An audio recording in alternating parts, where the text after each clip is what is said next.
Hello, you guys. I hope you're doing well. Now, I don't normally ask for you guys to do this, but please like this video on your way in.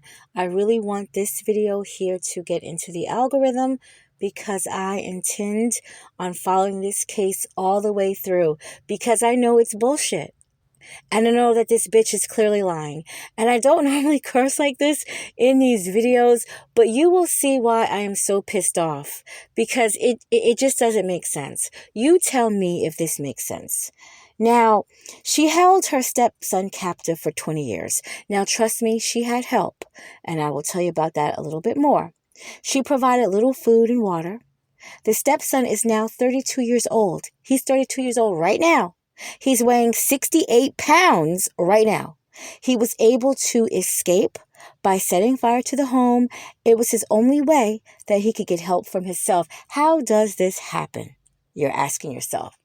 How does this happen? How is a 32-year-old man in a room for over 20 years? How does this happen? So around 8:42 p.m., Waterbury officers, they responded to the fire at the home on Blake Street.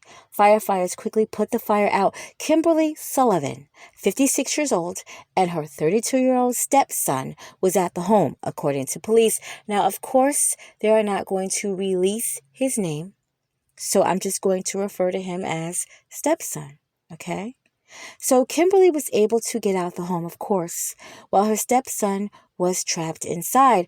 Firefighters was able to get him out and provide emergency medical care for him. He was suffering from smoke inhalation and exposure to the fire, resulting in serious injuries, and this is what the police are saying. He set fire to the home by using hand sanitizer and some paper from a printer and of course matches, a lighter. He said he did it because he, quote, "I wanted my freedom," end quote. He went on to tell the police that he has been captive since he was 11 years old. He was pulled out from his school when he was in the 4th grade and he never returned back. She locked him in his room. There was a sliding bolt locked on the outside of the door frame, and he was not able to get out the home. And for over 20 years, this was going on inside this home. Prolonged abuse, starvation, severe neglect, and inhuman treatment. He recalls at 3 years old him being locked in the room at night. He would sneak out and he would get food and he would get, some liquids to drink because he was hungry and he was thirsty. And he would be, put back in that room. The stepson, he's 5'9". He weighs 68 pounds, obviously emaciated.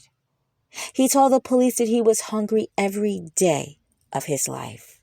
He started to drink from the toilet. He was dehydrated. He was not getting enough water. Now, the pictures that I'm going to show you now, again, they are not the stepson. But can you imagine? The stepson is more than likely thinner than the men that I am showing you right now. The stepson, he received no medical, dental, or education up into the 4th grade.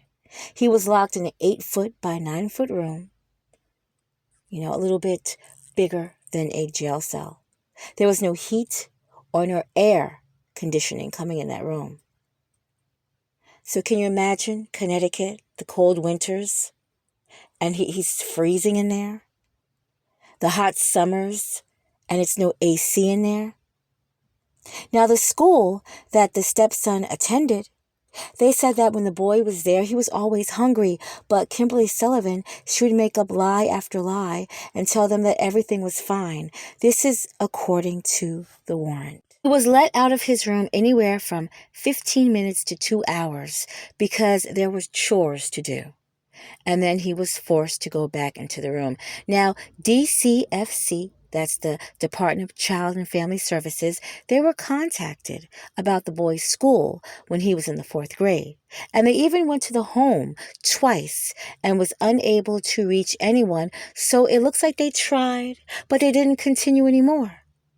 Did they forget? Well, obviously they did forget. So Kimberly Sullivan, of course, is maintaining her innocence. She was completely blown away when she heard of these allegations that the boy is not being fed or giving fluids to drink. And the boy is now a man. He's 32.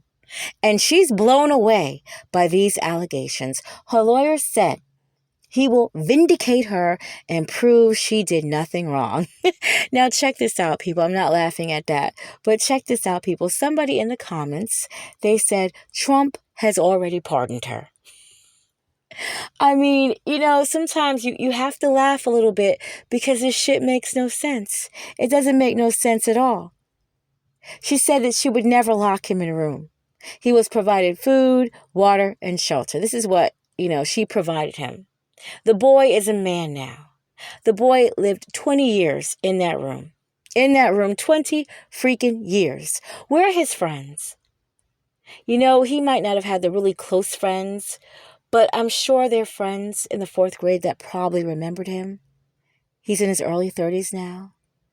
No school record other than him being pulled out of the 4th grade. But she's going to be vindicated. I don't see how. Unless Trump pardons her. The stepson's father, quote, dictated how his son should be raised, end quote. Now, I'm going to look so further into this case because I don't even know what happened to his mother, the biological mother. Remember, this is the stepmother and this is the biological father.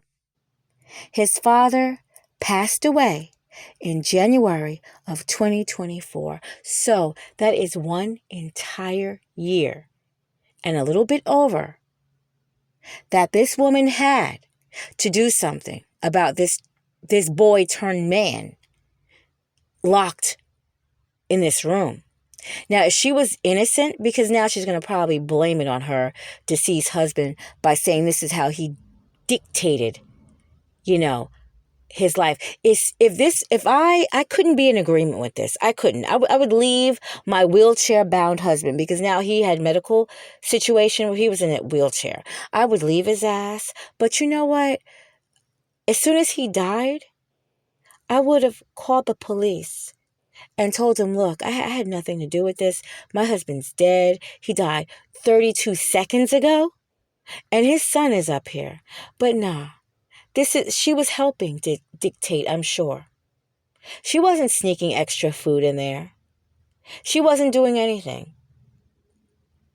But she knew he was in that damn room. She did. And I believe she did other things to him. I really do. That's why I'm going to really get into this story. I need to because it doesn't make sense. And I don't like when things don't make sense. I just don't. I just don't. Because her husband's dead. And for another 11, 12 months, right?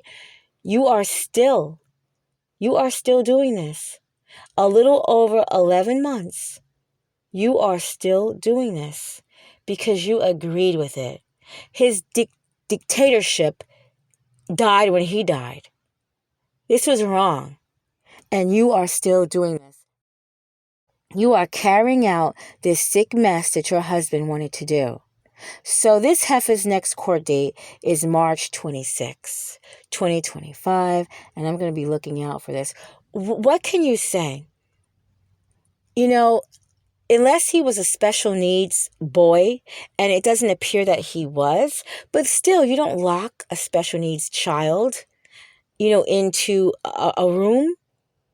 And there was a deadbolt behind it to where it was on the outside. Now, though there was a fire in the house, there's still remnants of all this mess. So they can go in there and they can check and they can see if all this is true. Because one thing, while that boy was setting this, well, he's a man now. So one thing, while that man was setting his room on fire, she didn't run up there and take that deadbolt. She hauled ass. She didn't give a damn. She hauled ass. So that deadbolt should still be on there. Now, they said they did go in there and they found remnants of, fast food. So what, she probably, dropped off some type of Wendy's meal in there, right? And that was what he ate one time, maybe a day. 68 pounds, 5'9" inches. Horrible. Horrible. And yeah, she's going to take this burden all by herself. Your husband, he got out just in time. What were they going to do? Okay, 56. I don't know how old the husband is, but at this point he was wheelchair bound. But 56 years old, so she's not that old to where she's, feeble-minded and has a cane and all that. But she knew what she was doing.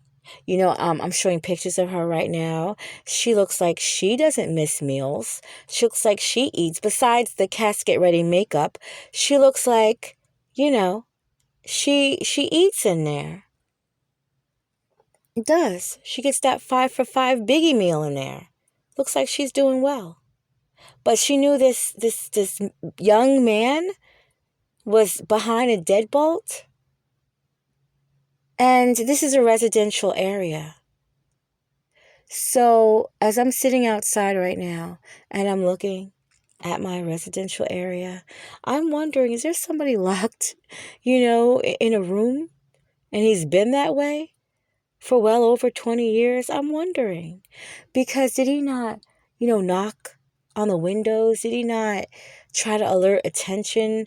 Or was somebody always home and was he scared? That's why I want to look more into this story and find out really what was going on in this home, because something else was going on. Did these people not have company? Thanksgiving, Christmases. Did nobody ever come over? Now, if the biological mother died, or I don't know if she's living, but that side of the family, did they not wonder where this child was? Because he was a child. Did they not wonder where he was? Think about him. So this is why I said I need to get more into it. The story is developing, so they're not really saying too much, but as time goes on, they will. So already I have a playlist for this case, because this woman really needs to go down. So I intend to follow this story.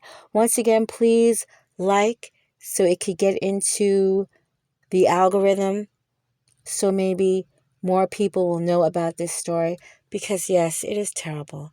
And once again, and I see you guys doing it. Once again, like and subscribe to the channel. I appreciate everything every day. I see more subs, and it just makes me so happy. So I'm going to get back on this story. You guys have a great, great day.